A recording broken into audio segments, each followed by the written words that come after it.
Hello बच्चों, हमने पाठ क्रमांक 2 में स्वर और व्यंजन की पहचान सीखी। आज हम पाठ क्रमांक 3 में संयुक्त व्यंजन किसे कहते हैं ये सीखेंगे। किसी शब्द में एक साथ आने वाले दो व्यंजन जब अपने आगे आने वाले स्वर के साथ ही मिलाकर बोले जाते हैं तब उन्हें संयुक्त व्यंजन कहते हैं। संयुक्त व्यंजन यानी कि जोड़े हुए अक्षर एक के साथ दूसरा जोड़ा हुआ होता है। पहला अक्षर आधा मतलब स्वर रहित होता है और दूसरा पूरा मतलब स्वर के साथ होता है। इन्हें ही संयुक्त व्यंजन कहते हैं। देखिए संयुक्त व्यंजन वाले शब्दों के उदाहरण। देखो अच्छा, मच्छर, ऐसे वर्ड। इस च आधा है और छ कंप्लीट है यानी कि स्वर के साथ है। सेम अन्य, न आधा है और य पूरा है यानी वो स्वर के साथ है। पत्थर त आधा है और थ पूरा यानी वो स्वर के साथ है। वैसे ही गट्ठर, देखो ट आधा है और ठ कंप्लीट यानी उसको स्वर के साथ ही मिलाकर बोला जाता है। तभी इन व्यंजनों को संयुक्त व्यंजन कहते हैं। इन्हीं संयुक्त व्यंजनों के दो प्रकार पड़ते हैं, द्वित्व व्यंजन और परंपरागत संयुक्त व्यंजन। अब हम द्वित्व व्यंजन देखेंगे। कभी कभी कुछ समान व्यंजन भी मिलाकर संयुक्त व्यंजन बनाते हैं। देखो जैसे रस्सी, स के साथ स जोड़ा हुआ है यानी दूसरा अक्षर व्यंजन का नहीं होता, वो समान व्यंजन होते हैं। देखो पत्ता, त के साथ त ही जोड़ा हुआ है, इन्हें ही द्वित्व व्यंजन कहते हैं। देखिए कुछ अन्य उदाहरण। देखो सच्चा, कच्चा यानी कि च के साथ च ही जोड़ा हुआ है। दिल्ली, बिल्ली, ल के साथ ल ही जोड़ा हुआ है। चक्कर, पक्का, क के साथ ही क जोड़ा हुआ है। गुब्बारा, डिब्बा, ब के साथ ब ही जोड़ा हुआ है। इन्हें द्वित्व व्यंजन कहते हैं। देखिए आगे परंपरागत संयुक्त व्यंजन।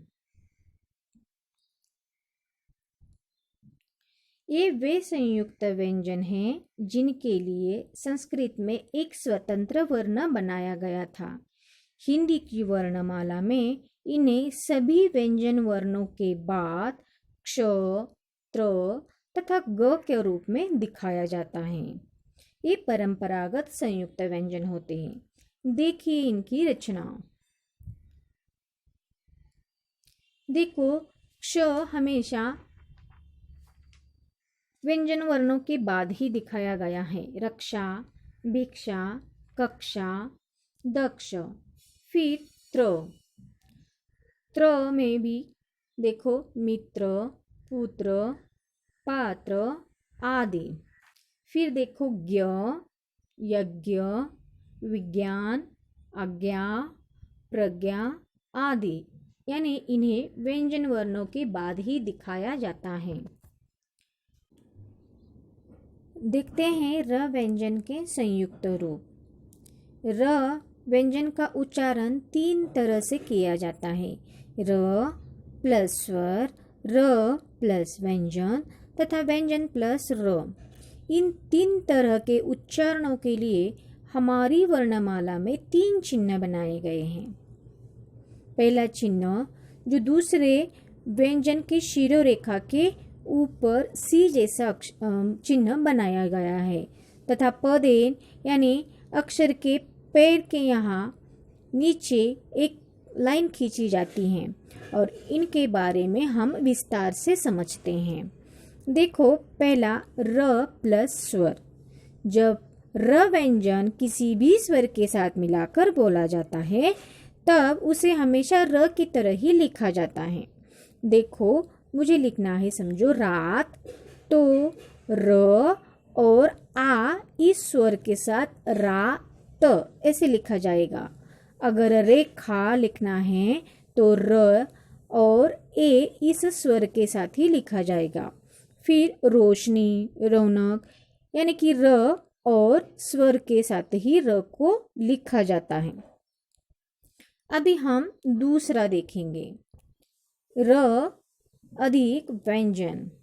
जब र किसी अन्य व्यंजन र के साथ मिलाकर बोला जाता है तब उसे हमेशा दूसरे वर्ण यानी कि दूसरा जो वर्ण होता है उसकी शिरोरेखा के ऊपर सी जैसा चिन्ह बनाया जाता है और उसके साथ ही र मिलाकर बोला जा रहा है।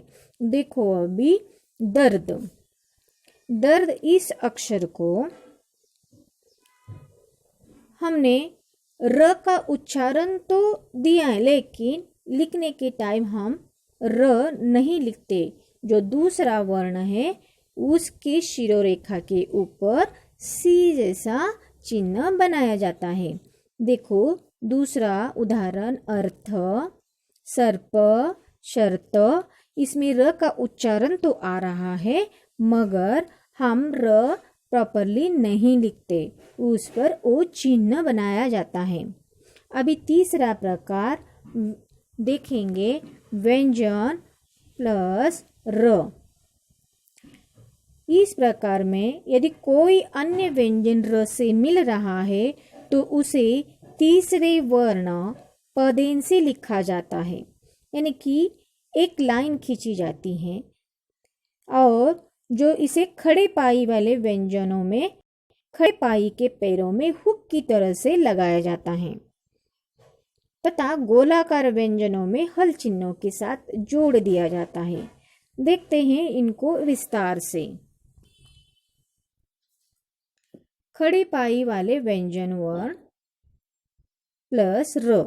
देखो क प्लस र क्र होता है, इन्हें खड़े पाई वाले व्यंजन वर्ण कहते हैं। क्र र का उच्चारण आता है लेकिन एक चिन्ह बनाया है जो क का जैसे मानो पेट फाड़कर निकल के बाहर आ रहा है, उसे क्र। उच्चारण र का है लेकिन लिखने समय इन चिन्हों के साथ लिखा जाता है। देखो प्र, ग्र आदि, और इससे हम अक्षर बनाते हैं क्रम, प्रेम, ग्रह आदि। अभी हम गोलाकार व्यंजनों को देखेंगे। गोलाकार व्यंजन ट, ड व्यंजन वर्ण प्लस र। देखो र के तीसरे चिन्ह यानी पदेन को ट ड के नीचे लगे हल चिन्हों के साथ जोड़ दिया जाता है, जैसे ट्र तथा ड्र, ट्र तथा ड्र, यानी कि उनको एक चिन्ह बनाया है जो देखो व्यंजन के नीचे है, जैसे ट्रक, राष्ट्र, ड्रम, ड्रेस आदि। इनको गोलाकार व्यंजन कहते हैं। देखो हमने क्या सीखा। जब भी किसी शब्द में दो व्यंजनों के एक साथ आगे आने वाले स्वर के साथ मिलाकर या संयुक्त रूप में बोला जाता है तब उन्हें संयुक्त व्यंजन कहते हैं। संयुक्त व्यंजनों का पहला व्यंजन हमेशा स्वर रहित होता है। हिंदी में र व्यंजन के उच्चारण के लिए 3 स्थितियां हैं, र प्लस स्वर, र प्लस व्यंजन तथा व्यंजन प्लस र। इनके लिए क्रमशः 3 अलग अलग वर्ण चिन्ह बनाए गए हैं। गोलाकार व्यंजनों में र व्यंजन का पदेन चिन्ह या हल चिन्ह के साथ जोड़ दिया जाता है। इस तरीके से हमारा संयुक्त व्यंजन ये पाठ खत्म हो गया है। मुझे लगता है ये संयुक्त व्यंजन आपको समझ में आया होगा। धन्यवाद दोस्तों।